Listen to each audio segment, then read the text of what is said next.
حدیث مبارکہ کا صحیح مفہوم آپ حضرات کی خدمت میں بیان کرنے کی توفیق اور سعادت عطا فرمائے۔ حضرات محترم، شعبان المعظم نصف سے زائد گزر چکا ہے، چند ہی دن باقی ہے اس مہمان کے آنے میں کہ جس مہمان کے آنے سے پہلے آپ کے اور میرے پیارے حبیب تاجدار ختم نبوت جناب محمد عربی صلی اللہ تعالی علیہ وسلم زبردست قسم کی تیاری کیا کرتے تھے۔ آپ صلی اللہ تعالی علیہ وسلم اس مہمان اور اس مہینے کے آنے سے پہلے باقاعدہ اپنے صحابہ کرام کو جمع فرماتے اور جمع فرما کے اس مہینے کی عظمت کے متعلق خطبہ دیا کرتے تھے۔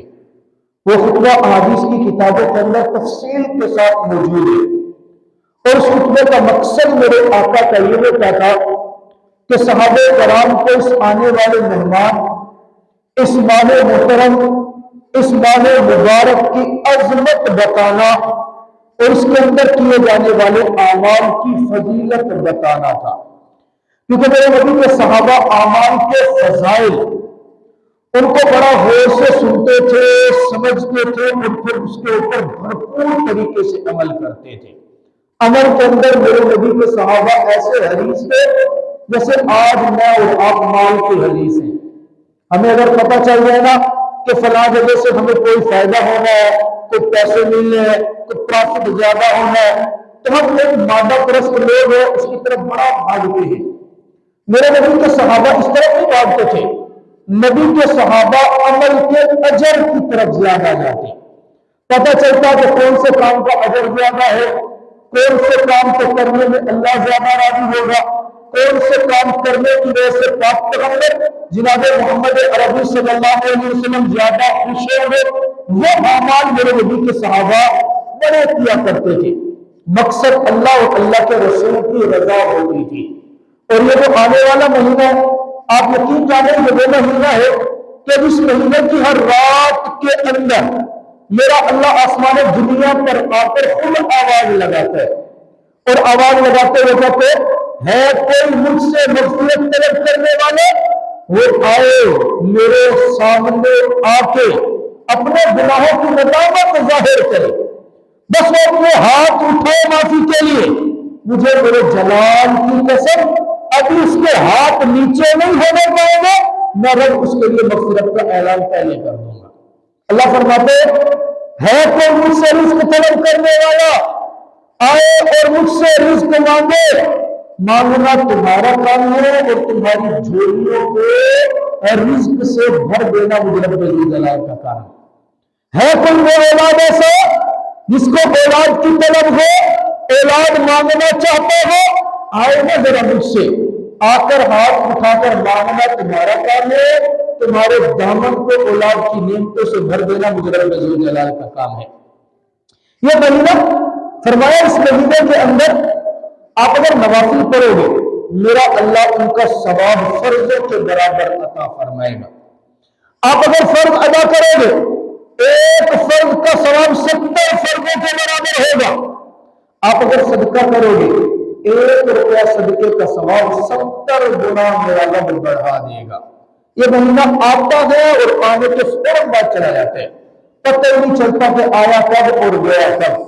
اس مہینے کو مہمان سمجھنا چاہیے۔ ابھی مہمان جیسے مہمان آتے ہیں کچھ دن ٹھہرتے ہیں پھر کچھ دن کے بعد چلے جاتے، یہ مہمان مہینہ آ رہا ہے، بڑا بدبخت ہوگا وہ، بڑا بدقسمت ہوگا وہ کہ جو اس ماہ مبارک کو حاصل کرے لیکن اس ماہ مبارک کے اندر اعمال کر کے رب ذوالجلال کو راضی نہ کر سکے، اس ماہ مبارک کے اندر نیکیاں کر کے اللہ رب العزت کی رضا حاصل نہ کر سکے، اس ماہ مبارک کے اندر رو کر گڑ گڑا کر رب ذوالجلال سے اپنے گناہوں کی معافی نہ طلب کر سکے، بڑا بدبخت ہوگا۔ اور یہ میں بدبخت کی بات کر رہا ہوں، اپنے الفاظ نہیں بتا رہا، یہ الفاظ میرے پیغمبر کی حدیث میں، آپ احادیث کی بڑی کتابیں اٹھا کے دیکھ رہے، آپ کی مسجد کے اندر فضائل اعمال رکھی ہے، اس کے اندر بڑا مشہور واقعہ ہے۔ میرے آقا مسجد کے اندر تشریف لائے، مسجد نبی کے اندر منبر کے قریب ہے، اب صحابہ کرام بیٹھے، آپ صلی اللہ علیہ وسلم نے منبر کی پہلی سیڑھی پر قدم رکھا، میرے آقا نے فرمایا آمین. دوسری سیڑھی پر قدم رکھا, فرمایا آمین. تیسری سیڑھی پر قدم رکھا, فرمایا آمین. صحابہ کرام تو ایک ایک عمل دیکھتے, ایک ایک چیز کو نوٹ کرتے. آقا اپنے محفل شروع کی, بات شروع کیا, پروگرام ختم ہوا. ختم ہونے کے بعد صحابہ نے پوچھا یا رسول اللہ آج آپ نے ایک ایسا عمل کیا کہ آج سے پہلے یہ والا عمل آپ نے نہیں کیا. جی کون سا عمل؟ یا رسول اللہ پہلے آپ مسجد کے اندر آتے, آپ منبر کے اوپر بیٹھتے, کبھی آپ نے ایسا نہیں کیا. آج تو آپ نے پہلی سیڑھی پر قدم رکھا تو فرمایا آمین, دوسری پر قدم رکھا تو فرمایا آمین. یا رسول اللہ کوئی نیا حکم نازل ہوا, کوئی بات ہے تو ہمیں بھی بتائے. آپ سے فرمایا حکم نہیں بلکہ ایک عجیب واقعہ ہوا. کیا واقعہ ہوا؟ کیا میرے صحابہ جب میں منبر کے قریب آیا نا, میں منبر کی پہلی سیڑھی پر پہنچا, میرے اللہ نے آسمان سے جناب جبریل امین کو بھیج دیا. توجہ فرمائیے گا, فرمایا آسمان سے رب ذوالجلال نے جناب جبریل امین کو بھیج دیا. میں نے پہلی سیڑھی پر قدم رکھا تو جناب جبریل امین نے بددعا کی. دعا نہیں کی, بددعا کی. یا رسول اللہ ہلاک اور برباد ہونے وہ شخص جس کے سامنے آپ کا نام نامی اس میں گرامی لیا گئے اور وہ آپ کا نام سن کے آپ کی ذات پر درود نہ بھیجے. آقا فرماتے ہیں میں نے کہا آمین. اندازہ کرے بددعا کر رہے جناب جبریل امین اور اس بددعا کے اوپر آمین کہہ رہے محمد جناب آقا نبی کریم صلی اللہ علیہ وسلم. اب بددعا کرنے والا فرشتوں کا سردار اور اس پر آمین کہنے والا پوری کائنات کا سردار, بلا اس کے قبول ہونے میں کوئی شک ہوگا؟ فرمایا نہیں.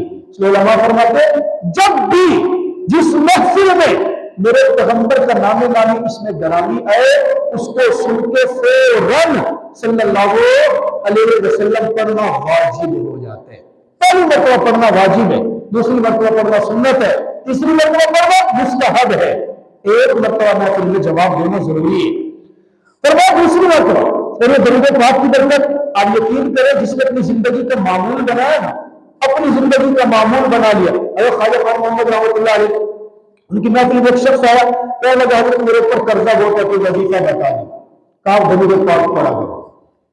پھر تھوڑی دیر کے بعد دوسرے نے پوچھا حضرت میری بیٹی کا رشتہ نہیں ہو رہا, کوئی وظیفہ بتائے اچھا سا رشتہ ہو جائے. کہا درود پاک پڑھا کرو. تیسرا بندہ آیا, اس نے کہا حضرت میرا کاروبار نہیں چل رہا, تو ایسا وظیفہ بتاؤ کہ کاروبار چل پڑے. کہا درود پاک پڑھا کرو. چوتھے نے سوال کر لیا حضرت تینوں کا سوال الگ الگ ہے لیکن آپ کا جواب ایک ہی ہے. یہ جواب ایک ہے درود پاک پڑھو, تینوں کا سوال ایک, جواب الگ, تینوں کا سوال الگ, آپ کا جواب ایک. یہ کیا مسئلہ ہے؟ حضرت خواجہ صاحب نے مسکرا کے فرمایا بھائی آپ نے درود پاک کو ہلکی چیز سمجھ لی ہے.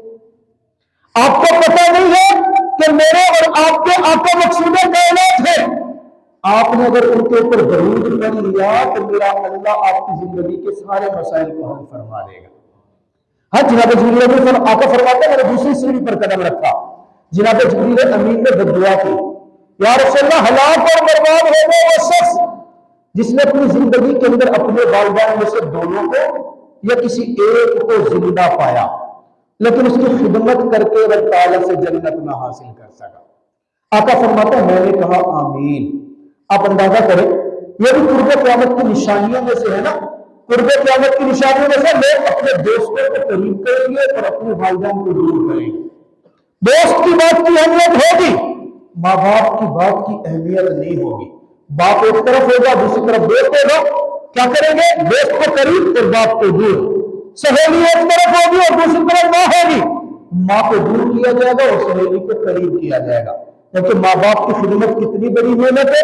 میں نے آپ کو واقعہ نہیں سنایا, موسیٰ علیہ السلام نے خود کہا ہے اللہ کے قریب ہے, اللہ سے دعا کی یا رسول اللہ میں دیکھنا چاہتا ہوں زندگی کے اندر میرا جنت کے اندر پڑوسی کون ہوگا, مجھے بتائیں کہ میرا جنت میں پڑوسی کون ہوگا, مجھے دنیا میں اس کا چہرہ دیکھنا ہے. اللہ رب العزت نے موسیٰ علیہ السلام کو فرمایا موسیٰ ایسا کرو فلاں شہر میں جاؤ, فلاں علاقے کے اندر جاؤ, اس میں ایک بازار ہے بازار میں جاؤ, اس بازار کے اندر ایک دکان ہے اس دکان پہ جاؤ, اس دکان پہ جو بندہ بیٹھے گا وہ جنت کے اندر آپ کا پڑوسی ہوگا. اب آپ اندازہ کریں یہ نہیں کہا فلاں دربار پہ جاؤ, یہ نہیں کہا فلاں مسجد میں جاؤ, یہ نہیں کہا فلاں مولوی کے پاس فلاں دکاندار دکان پہ جو بندہ رہتا ہے نا وہ جنت میں آپ کا پڑوسی ہوگا۔ موسیٰ علیہ السلام نے سفر کیا، لمبا سفر کیا، بازار میں پہنچے، اس دکان کے اندر صبح سویرے کا وقت ہے، ابھی دکان نہیں کھلی۔ موسیٰ علیہ السلام بیٹھے انتظار میں کہ ابھی دکان کھل گیا، دیکھا تھوڑی دیر کے بعد دکان کھلی، ایک شخص آیا، کسائی ہے، گوشت لے کر کے آیا، دکان کھولی، دکان کھولنے کے بعد دیکھا اس کی دکان کھلتے ہی دکان کے باہر رش لگ گیا۔ اب رش لگا، لوگ کہتے ہیں کوئی کہتا ہے کہ مجھے دے دو، کوئی کہتے ہیں کہ اس نے کہا سب صبر کرو۔ اس نے آرام سے دکان لگائی، دکان لگانے کے بعد اپنے گوشت کے اندر سے عمدہ سے بہترین گوشت کا ٹکڑا نکالا، بغیر ہڈی کا، زبردست قسم کی بوٹی، اسے نکالا، کپڑے کے اندر لپیٹا اور لپیٹنے کے بعد سائڈ پہ رکھ دیا۔ اب کہا کہ خریدنے والے آ جائے۔ اب خریدنے والے آئے، اس نے گوشت بیچا، گوشت بیچنے کے بعد موسیٰ علیہ السلام دور بیٹھے۔ اب وہ زمانہ ہمارا سوشل میڈیا کا زمانہ تو تھا نہیں کہ ایک بندے کو آپ ملے نہیں ہے لیکن اس کے چہرے سے واقف ہو، اس کی زندگی کے معاملات سے واقف ہو، تو پتہ بھی نہیں ہوتا تھا کون کہاں پہ، اس کو نہیں پتا کہ سامنے موسیٰ علیہ السلام بیٹھے ہیں، وقت کے نبی ہیں، موسیٰ علیہ السلام بیٹھے ہیں، دیکھ رہے ہیں۔ اس نے ساری دکانداری کی، گوشت فروخت کیا، فروخت کرنے کے بعد وہ جو ٹکڑا اٹھایا تھا نا اس نے ٹکڑے میں لپیٹا، اب وہ دکان بند کرنے لگا، اس ٹکڑے کو اٹھاتا ہے، شاپر میں ڈالتا ہے اور گھر لے کے چل پڑا۔ موسیٰ علیہ السلام اس کے پیچھے پیچھے جا رہے ہیں۔ وہ اپنے گھر پہنچا، گھر پہنچنے کے بعد اندر گیا، دروازہ کھٹکھٹایا، دروازہ کھلا، اندر گیا، پیچھے سے موسیٰ علیہ السلام نے دستک دی۔ انہوں نے کہا جی کون ہے؟ کہا جی میں ہوں، مسافر ہوں، آپ کے گھر کے اندر ایک رات رہنا چاہتا ہوں۔ میں کہا جی اچھا بھلا دور ہے، مہمان کی بڑی قدر کی جاتی ہے۔ دروازہ کھول دیا، اندر بٹھا لیا۔ موسیٰ علیہ السلام فرماتے میں نے دیکھا یہ جو دکان سے گوشت کا ٹکڑا لایا تھا نا، اس نے گھر بیٹھ کے اس کی چھوٹی چھوٹی بوٹیاں بنائی، چھوٹی چھوٹی بوٹیاں بنا کے ایک ہنڈیا کے اوپر چڑھایا، اس کو پکایا، شوربہ بنایا، پھر روٹیاں بنائی، روٹیاں بنا کے شوربے کے اندر اچھی طرح بھگوئی اور نرم کی، یعنی اس نے اچھی سی صحبت بنا لی، صحبت بنا کے پیالے کے اندر نکالی، پیالے کے اندر نکال کے سامنے ایک چھوٹا سا کمرہ بنا ہوا تھا، یہ اس کمرے کے اندر داخل ہو گیا۔ اس کمرے میں داخل ہوا، ہاتھ کے اندر پیالہ ہے، پیالہ لے کے کمرے کے اندر گیا۔ تھوڑی دیر کے بعد جب آیا تو وہ پیالہ جب یہ لے کر گیا تھا تو بھرا ہوا تھا، جب واپس لے کر آیا تو پیالہ بالکل خالی ہے لیکن یہ ہنستا ہوا آ رہا ہے۔ موسیٰ علیہ السلام نے سے پوچھا بھائی میں آپ کے گھر کے اندر مہمان آیا ہوں، میں آپ سے بات پوچھنا چاہتا ہوں۔ کہا جی کیا بات ہے؟ کہا میں نے دیکھا تو گھر کے اندر آیا تھا نا، گوشت کا ٹکڑا لایا تھا، تو نے چھوٹی چھوٹی بوٹیاں بنائی، پھر تو نے روٹی بنائی، پھر اس روٹی کو نرم کیا، پیالے کے اندر بھرا ہوا کمرے میں لے گیا، واپس آیا تو خالی پیالہ لے کر کے آیا، ماجرا کیا کہ ہنستا ہوا بھی آیا۔ اس نے کہا کہ چھوڑو آپ مہمان ہو، کھانا کھاؤ، آرام کرو۔ نہیں میں یہ واقعہ میں نے پوچھ رہا راز کیا ہے؟ اچھا راز جاننا چاہتے ہو؟ بازو پکڑا اور کمرے کے اندر لے گیا، اندر گیا، دیکھا چارپائی کے اوپر ایک بوڑھی عورت بیٹھی ہے، بال بکھرے ہوئے، کمزور ہے، نحیف ہے، منہ کے اندر دانت نہیں ہے، بالکل کمزور چارپائی پہ بیٹھی ہے۔ آپ مسافر جانتا ہے کون ہے؟ کہا نہیں جانتا۔ کہا یہ میری ماں ہے، یہ میری ماں، اس کے منہ کے اندر دانت نہیں ہے، یہ کمزور ہے، اپنے ہاتھ سے کوئی چیز اٹھا کے کھا بھی نہیں سکتی، اپنے دانتوں سے چبا بھی نہیں سکتی۔ کہا وہ جو میں صبح گوشت کا ٹکڑا گھر کے اندر لایا نا، میں نے بچا کے رکھا، میری عادت ہے میں جب دکان کھولتا ہوں تو کاروبار شروع کرنے سے پہلے گوشت اچھا سا گوشت کا ٹکڑا نکالتا ہوں، گھر آتا ہوں اپنے ہاتھ سے اس کی بالکل بوٹیاں بنا کے نرم کر کے غذا بناتے ہوں، میں اپنی ماں کو اپنے ہاتھ سے صحبت سرید اور کھانا کھلاتا ہوں۔ موسیٰ علیہ السلام فرماتے ہیں یہ بات تو سمجھ آ گئی ہے کہ وہ گوشت لایا تو نے کھلا دیا، یہ بتا تو ہنسا کیوں تھا؟ پیالہ تو میں نے کھا لیا، تو جو مسکراتا ہوا بھی کر رہا تھا، اس مسکرانے کی وجہ کیا ہے؟ اس کی بڑی عجیب وجہ ہے۔ وجہ کیا؟ کہ میری ماں جب میرے ہاتھ سے کھانا کھاتی ہے نا، کھانا کھا کے جب اس کا پیٹ بھر جاتا ہے، وہ خوش ہوتی ہے، مجھے اشارہ کرتے اپنا کان میرے منہ کے قریب کر، تو میں کان اس کے منہ کے قریب کرتا ہوں، تو جیسے ہی میں کان قریب کرتا ہوں میری ماں کہتی ہے بیٹا تو نے میری خدمت کا حق ادا کر دیے، میں تیرے سے خوش ہوں، تجھے دعا دے رہی ہوں، جا میرا اللہ تجھے جنت میں موسیٰ کا پڑوسی بنا دے۔ کہا اچھا ٹھیک ہے تو بہت اچھی دعا ہے، پھر آپ اس میں ہنستا کیوں؟ کہا میں ہنس اس لیے رہا، کہاں میں گناہگار، کہاں موسیٰ کلیم اللہ، کہاں میں فقیر بندہ، کہاں موسیٰ اللہ کا پیغمبر، کیسے ہو سکتا ہے کہ میں موسیٰ کا پڑوسی بنوں؟ موسیٰ علیہ السلام کھڑے تھے، اس کو پکڑا اور پکڑ کے سینے سے لگایا، اے نوجوان تیری ماں نے جو تیرے لیے دعا کی ہے تجھے مبارک ہو، رب نے قبول کر لی، میں موسیٰ ہوں اور اللہ نے تجھے جنت میں میرا پڑوسی بنا دیا۔ تو ماں باپ آپ علیہ السلام نے رمضان شریف کو خطبہ لگا رہا تھا، دوسری سیڑھی پر قدم رکھا، جناب جبریل امین نے اس لیے فرمایا یا رسول اللہ ہلاک اور برباد ہو جائے وہ شخص جس نے اپنی زندگی کے اندر بوڑھے ماں باپ پائے، دونوں یا دونوں میں سے کوئی ایک، اور وہ ان کی خدمت کر کے جنت نہ حاصل کر سکا، برباد ہو گئے۔ آقا فرماتے ہیں میں نے کہا آمین۔ تیسری سیڑھی پر قدم رکھا، جناب جبریل امین نے پھر دعا کی یا رسول اللہ ہلاک اور برباد ہو گئے وہ شخص جس نے اپنی زندگی کے اندر رمضان المبارک کا مہینہ پایا، رمضان کی بابرکت بہاریں دیکھی، لیکن اس رمضان کے روزے رکھے، اس رمضان کی راتوں میں عبادت کر کے، رمضان کے اندر تراویح پڑھ کے، ذکر اذکار کر کے، صدقہ خیرات کر کے رب سے جنت نہ حاصل کر سکا، ایسا شخص بھی ہلاک اور برباد ہو جائے۔ آقا فرماتے ہیں میں نے کہا آمین۔